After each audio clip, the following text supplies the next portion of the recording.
NBA, Celtics star Jayson Tatum will make his return this season. That's according to ESPN. The six-time All-Star tore his Achilles less than 10 months ago and is now poised to rejoin the Celtics as they pursue their second NBA title in 3 seasons.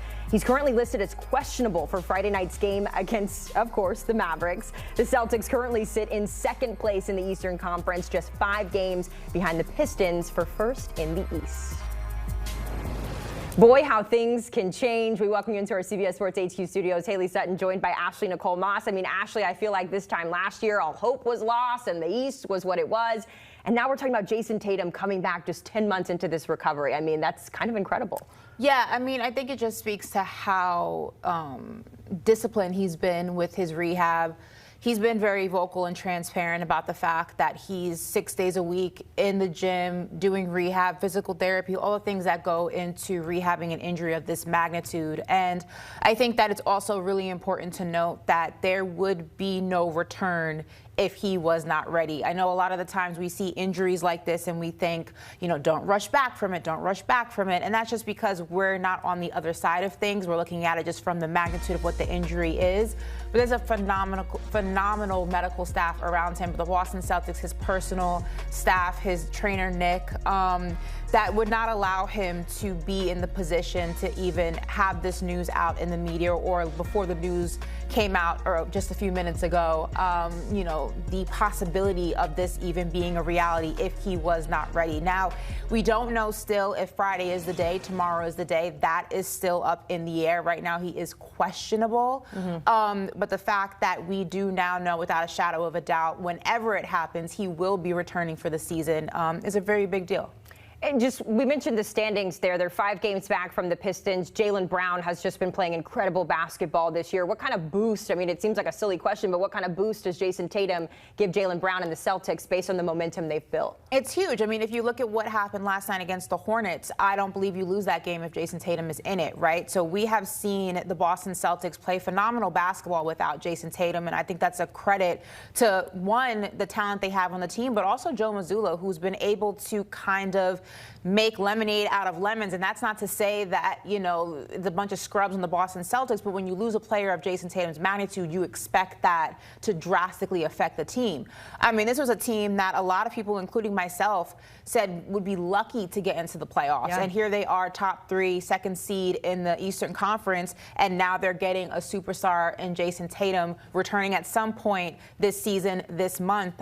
It's a big deal. It's going to be astronomical for what they're trying to do, and that is, one, go deep into the playoffs, but hopefully make another run at the NBA Finals. I'm looking at the Eastern Conference standings. Top 3 seeds are all coming off of losses, right? So the Pistons, the Celtics, the Knicks, the Cavs are in the mix there too. If you are any of those teams who are competing for that Eastern Conference title, that top seed, and you hear that Jayson Tatum is making his return, and again, we don't know if it is going to be Friday or whenever, how much urgency, how does the game plan, I guess, change from those top 5 teams? I mean, I'm going to put the Raptors in there. I know they're pretty far back, too. But how does this impact the rest of the league? You obviously do what you would do if Jayson Tatum started the full season, and that's you scout him, you do your due diligence, you watch the film, you try to attack his weak points, not allow him to get into a groove. But let's also remember, he's missed a lot of basketball, so it's not like you're going to get the most explosive version of him right away. He's going to be on a minute restriction. The Celtics aren't going to put him out, and he's going to start playing 40 minutes a game. So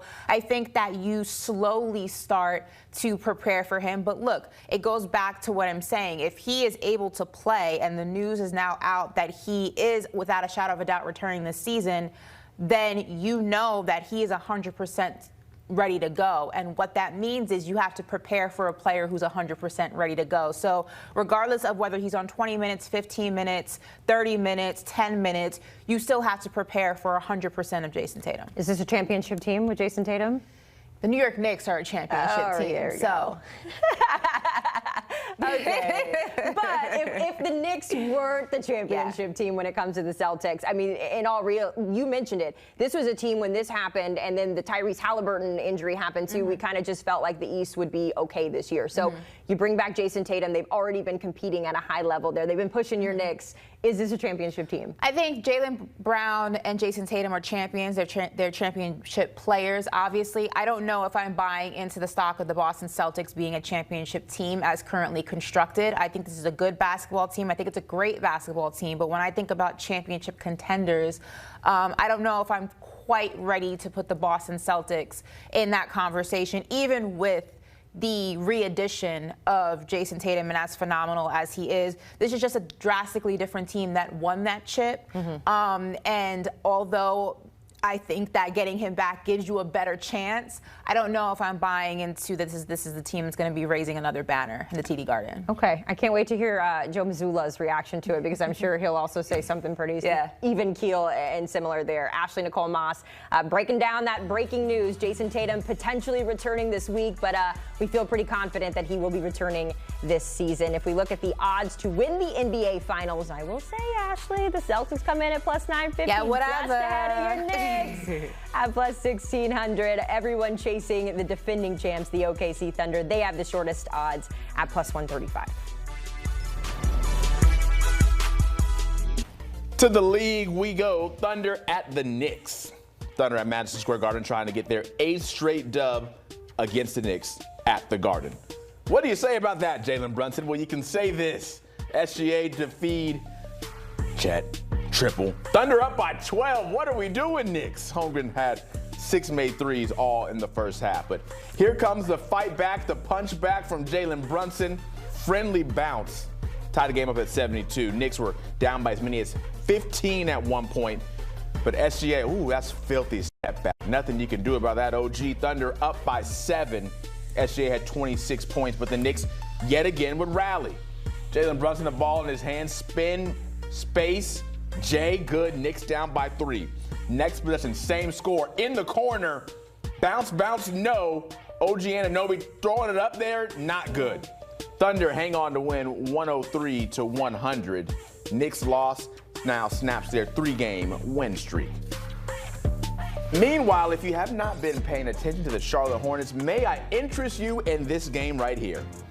Traveling over to the TD Garden, Celtics have won 12 of their last 14. Hornets on a back-to-back, but also on a 5-game win streak. Brandon Miller, yes, sir.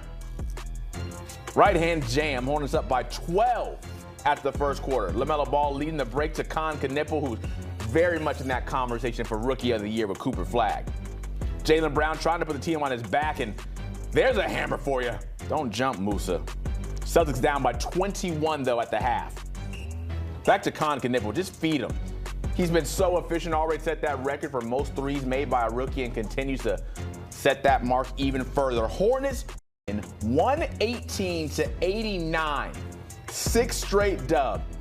They're 20-2 when LaMelo Ball, Con Knipple, Brandon Miller, Miles Bridges, and Musa Diabate all start. That's a great starting 5, and don't look now, but up to 9 in the play-in.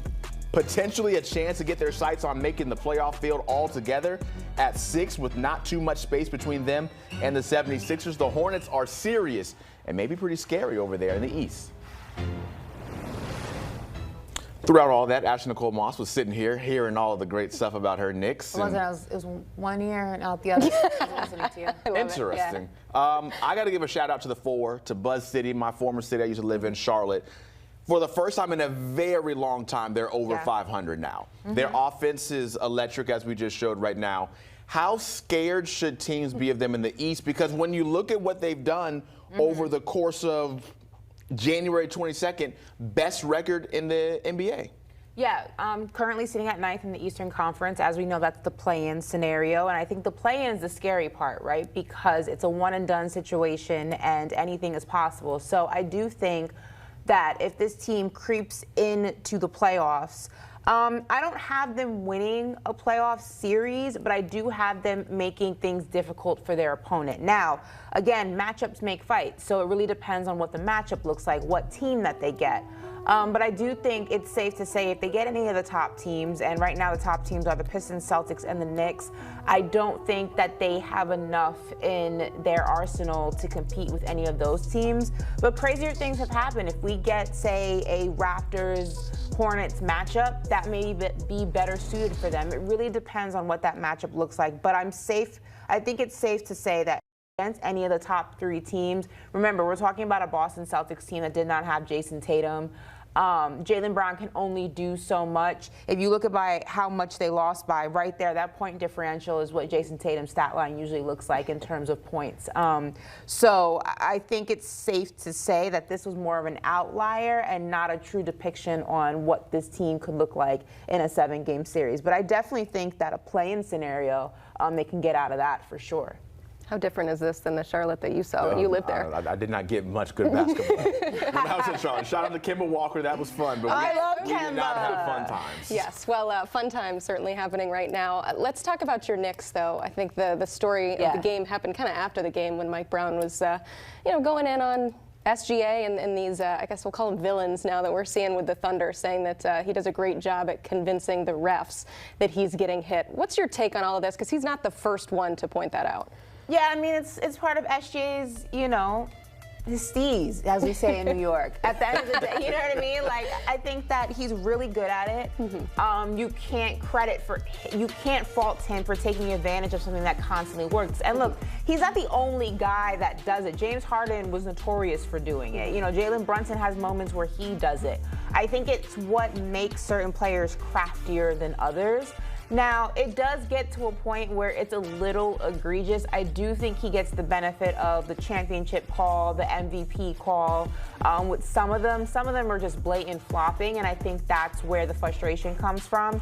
But I can't fault a player for being crafty enough to trick the refs into sending him to the line when it's something that has been done before he was even playing in the NBA. It's part of the game, whether people like it or not. Drawing fouls is part of the NBA.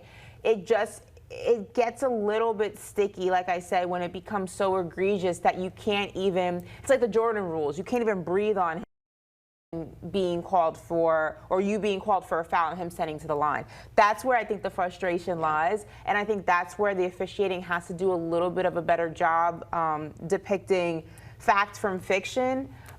Because he does go to the line a lot. Yeah, there's a difference between drawing a foul and that gamesmanship, as you mentioned, part of the game, versus just like, come on. Then it becomes like insert team versus OKC and the refs. And then that's just like nobody wants to see a game like that. Yeah. So. Do you like the Knicks moving forward of their chance to knock out a top team in the West, given what you saw last night? I mean, I like what I saw last night. Now, down the stretch, obviously, there were a lot of mistakes that I don't think were great. I think the Knicks committed a lot of silly turnovers. I think that they committed a lot of silly fouls. I don't like the fact that there are multiple times throughout the game when Jalen Brunson has the ball in his hand, the rest of the offense is very stagnant. They don't move their feet. That's never a good philosophy when you're playing against a team like OKC or any of the top teams, or any team really in general, but specifically the top teams, because what happens is if Jalen Brunson doesn't have a clear shot, there's no alternative option, and he's forced to chuck one up, and that's a loss of a possession. So I would like to see them not be so reliant on the ISO Jalen Brunson ball game and move their feet a little bit more. Also, look, we have to remember the OKC team that did not have J-Dub, Jalen Williams, and anything can happen in the course of a playoff series. It's not to say that the Knicks still can't beat an OKC or a San Antonio. Anybody can get hurt, and the team can look drastically different. But that was definitely a winnable game for the Knicks, and I think down the stretch it was just a lot of silly mistakes, and that's the unfortunate part of that. But I do like what I saw in the second half more than the first half, and if that's any depiction on what this team could look like, then, I think we're in a good spot. Have about 60 seconds left here. Pistons at the Spurs tonight. We saw them play last week, and the Pistons did not win, but then they came back and beat the Thunder. So given that narrative of how serious are the Pistons, what are you looking for tonight? I still think that the Pistons are a great basketball team. I want to see what happens for them, though, when you take away their physicality, right? A big part of what makes them so dominant and so impressive is that they play physical and they get away with playing physical. But what happens when officiating doesn't allow you to do that is that's what I'm looking for tonight. What else is in their bag that can combat whoever they're playing if you take away a big chunk of their physicality? And that's kind of what I'm looking for from Detroit tonight. tonight. Looking forward to it. Ashley Nicole Moss, thanks for breaking down the latest in the NBA. One of many games that you can catch tonight. Magic start off the fun from Orlando. That's more of a tip-off time that me and my house can handle. If you're gonna sing it with the right type. Sorry, of I only sing songs of top 5 teams. Okay. Go ahead. Okay, so we're keeping quiet during this. No singing for Warriors, Rockets, Toronto T-Wolves. You want it. You got it in the NBA. Well done.